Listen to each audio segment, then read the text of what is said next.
secundaria, el problema que van a tener es el de la influencia de los grupos y debemos prepararlos para que sean capaces de independizarse respecto del grupo. Bueno, esos son tres estadios en la adquisición de la conciencia de la seguridad de sí mismo. Pues sabemos lo que tenemos que hacer en cada momento y en cada momento tenemos que decir, mira, esto es lo que nos conviene. De manera que sí sabemos lo que debemos enseñar. Respecto del otro, respecto de la instrucción, sí tenemos dos retos muy importantes. Primero, tenemos que hacer currículos nucleares. ¿Qué significa con esto? Tenemos que saber exactamente lo que nuestros alumnos tienen que aprenderse de memoria y lo que tienen que aprender a buscar. Pero no confundir las dos cosas. Ahora estamos con la moda de que ¿para qué voy a aprender si lo puedo encontrar con mucha facilidad? Y eso no funciona. Porque tendremos toda la información en Google, fantástico, pero habrá que saberla entender, habrá que saberla comprender. Y un burro conectado a Internet sigue siendo un burro. De manera que lo que tenemos que hacer es, si coloco a chicos muy listos y a chicas muy listas delante de una pantalla, van a ir como motos. Pero si son unos ignorantes, se quedan ignorantes. Manejando muy hábilmente la información y el corta y pega, sin duda, ignorantes. Y les estamos haciendo un flaco favor, les estamos haciendo un flaco favor. De manera que tenemos que saber, cada vez que expliquemos algo, decir, que esto hay que aprenderse. Lo otro lo puedes buscar. Y entonces elegir cuáles son esos conceptos claves que les van a permitir buscar otras cosas. Y eso es una tarea nuestra, es una tarea didáctica nuestra. No podemos cargar la memoria con cosas intrascendentes, pero no podemos pensar que no hace falta cargar la memoria. Educar es formar la memoria. Y no hay actividad creadora sin que se base en la memoria. La memoria es nuestra gran actividad creadora. Eso lo sabían los griegos muy bien. Si recordáis, los griegos tenían unos personajes míticos que eran las musas, que eran las diosas de las grandes actividades creadoras, el teatro, la música, la poesía. ¿Y de quiénes eran hijas las musas? De Mnemosine, que era la memoria. Lo vieron muy bien, lo vieron estupendamente. Esa especie. Hay que ser muy tonto, pero muy tonto, muy tonto, muy tonto, para decir que la memoria es la inteligencia de los tontos. Tontísimo, porque no tenemos nada más que memoria. Y lo que tenemos que hacer es ver cómo configuramos esa memoria. Porque las cosas importantes, que son los hábitos, sean intelectuales, emocionales o ejecutivos, ¿dónde van a estar guardadas? En la memoria. En la memoria. Lo que pasa es que la memoria no es un archivito, abro, cierro. No, la memoria se parece mejor a lo que es la memoria muscular. ¿Por qué juega tan bien Rafael Nadal? Porque ha desarrollado su memoria muscular durante 20 años de entrenamiento. Su memoria muscular, su memoria muscular. Y entonces sabe su repertorio de golpes, su repertorio de movimientos, sabe predecir, sabe calcular. Bueno, esas cosas las tiene en su memoria. Nosotros somos entrenadores de nuestros alumnos. Y bueno, tenemos que saber a ver cómo conseguimos que aprendan los buenos saques en matemáticas, los buenos drive en historia, pues esas cosas. Vamos a ver cómo lo hacemos. De manera que tenemos que elegir dentro de los currículos, tenemos que elegir qué es lo que se tienen que aprender. Aprender, aprender, aprender. Porque como reacción a un momento en que había una educación basada en la memoria sin comprensión, llegó el momento de decir, no, lo importante es comprender. Claro, lo importante es comprender como primer paso. Pero yo puedo comprender todo y no acordarme de nada. Y entonces es como si no lo hubiera aprendido. No, es que no lo he aprendido. Primero se comprende y luego se aprende. Y ese paso es muy complicado. Porque, claro, para la comprensión nos sirven fantásticamente todos los medios informáticos nuevos. Ya lo tuvimos cuando aparecieron los vídeos, era fantástico. Hombre, qué maravilloso es poder explicar a los niños cómo viven los peces tropicales. Entonces estábamos todos divertidísimos porque eran unos espectáculos fantásticos. Se te era el vídeo. Oye, ¿de qué ha ido el vídeo? De peces. ¿Y de qué? De colores. Y pues no se habían quedado con más. Habían disfrutado muchísimo, habían empatizado con el pez de tropical, pero no se acordaban de nada, porque el trabajo de aprender es el trabajo duro de la enseñanza. Ese es el trabajo duro. Y ahí tenemos que hacer lo que podamos, pero recordando una cosa. Yo recuerdo un profesor de pedagogía para futuros profesores en Estados Unidos que el primer día de clase dice a sus alumnos: miren ustedes, yo he dedicado este verano a enseñar a hablar a mi perra. Está ahí fuera y si quieren ustedes le paso para que les haga una demostración. Sí, estupendo, fantástico.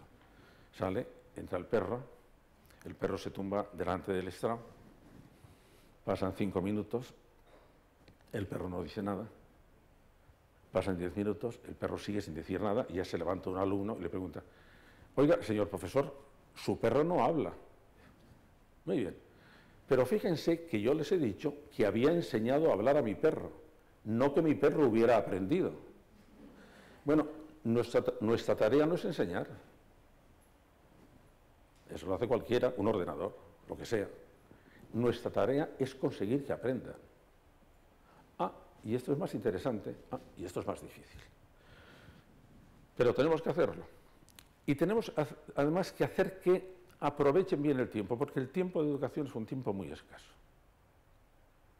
Y entonces, si antes os decía que los currículos tenían que ser nucleares, a ver qué hay que aprender y qué hay que saber buscar, ahora estamos investigando para ir a currículos más integrados. Porque tenemos un problema que todos habréis experimentado, que es la diferencia de transferir conocimientos que se aprenden en un contexto o en una asignatura a otras asignaturas. Y eso supone que hay una especie de fragmentación en la cabeza de nuestros chicos, pero lo he oído siempre, no es que, de todos, que es que cada cosa la recuerdan y la aplican en un contexto determinado y no lo saben aplicar en otro. Pero con eso estamos limitando de una manera tremenda la eficacia de nuestra enseñanza. Entonces, lo que estamos trabajando es cómo podemos evitar esto, cómo podemos evitar el compartimiento. Se ha intentado a través del sistema de competencias, pero el sistema de competencias creo que vino antes de tiempo porque no estaba suficientemente preparado. Creo que es la buena dirección, pero daos cuenta que, por ejemplo, en la ley española hay un sistema contradictorio, porque sigue verticalmente por asignaturas y transversalmente por competencias, o una u otra. Porque el sistema de competencias convierte a todas las asignaturas en transversales. Y eso es una tarea educativa de gran envergadura, muy complicada de hacer, y hay que primero saber exactamente cómo hacerlo. Para eso que os digo, porque necesitamos desarrollos curriculares que sean muy integrados, donde la física, las matemáticas, la química estén muy integradas, pero también estén muy integradas con el lenguaje, o estén muy integradas con la historia. ¿Por qué? ¿Cómo hacerlo? En eso estamos, pero ese es el camino, sin duda alguna, porque entonces compacta los conocimientos y permite la interacción de un conocimiento con otro con mucha más facilidad. Bueno, y esto, ¿cómo debemos enseñarlo? Y aquí llegan las dos grandes preocupaciones del docente, que son la motivación y son cómo guardar la disciplina del alumno. Pues mirad, es que esto forma parte de nuestro trabajo, o por lo menos del trabajo del nuevo tipo de profesor. Antes ninguno hemos ido, es que hemos estado nosotros muy motivados para la escuela. No, lo que pasa es que estábamos en un sistema muy autoritario que no nos dejaba mucha opción y que en parte tenemos que recuperar, que es: mira, niño, tú vas a la escuela y se acabó el asunto y no hay discusión. En Estados Unidos, la última vez que estuve, era un bestseller, un libro muy curioso, que se ha traducido al castellano con un título muy raro que no puedo reconocer. En inglés se titulaba Himno de batalla de la madre tigre. Esta es la historia de una profesora de Yale, una abogada, de origen chino, que decide que va a educar a sus dos hijas como si fuera una madre china, porque no le gusta cómo las están educando las madres estadounidenses. Y la razón que da es porque las madres estadounidenses se preocupan demasiado del bienestar del niño y demasiado poco de la excelencia del niño. Y la madre china se preocupa de la excelencia del niño y, bueno, ya se sabe que tendrá que pasar muchas incomodidades. Y entonces decide poner eso en práctica para darse cuenta que se está pasando de la raya. pero es un tipo de meditación realmente interesante. En la educación siempre hay unas... La educación no puede ser juego, no es juego siempre, es el trabajo del niño. Y por lo tanto, unas veces será más agradable y otras veces será menos agradable. ¿Por qué? Vamos al tema de la motivación. ¿Qué nos ha dado con la motivación? Hombre, es que la motivación... Bueno, en primer lugar, traducido, con la motivación debíamos hacer aquello que contaba Antonio Machado en Juan de Mairena. Un profesor de lengua saca a un alumno, a ver, señor Rupérez, lea esta frase: los eventos consuetudinarios que acontecen en la rúa.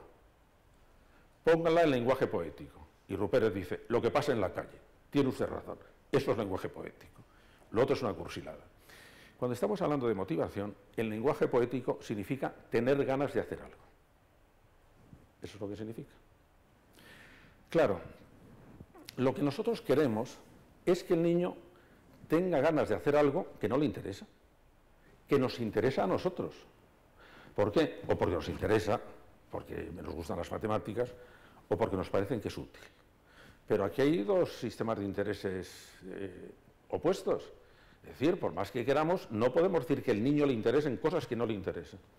Y además los deseos no se inventan. Tenemos una estructura de deseos y volvemos a la astucia pedagógica. Cuando estamos hablando de motivar a un niño, que por cierto, los niños están motivados siempre. Están motivados para lo que les interesa. Lo que queremos es que se motiven para lo que nos interesa a nosotros. Y el trasvase ese es el que esta base muy complicado, porque nos puede pasar como en una clase de un barrio de Nueva York, de Harlem. El profesor se dirige a Jane, que es una niña negra, que está en la primera fila y dice, vamos a ver, James, ¿cuántas patas tienen los artrópodos? Y Jane le mira con aire desolado y le dice, ay, señor profesor, ojalá tuviera yo las mismas preocupaciones que usted. Evidente. Evidente. Es muy difícil conseguir que las patas del artrópodo emocionen a alguien. Entonces, ¿qué emociona? ¿Qué tenemos que hacer con la motivación? La motivación es el truco para conseguir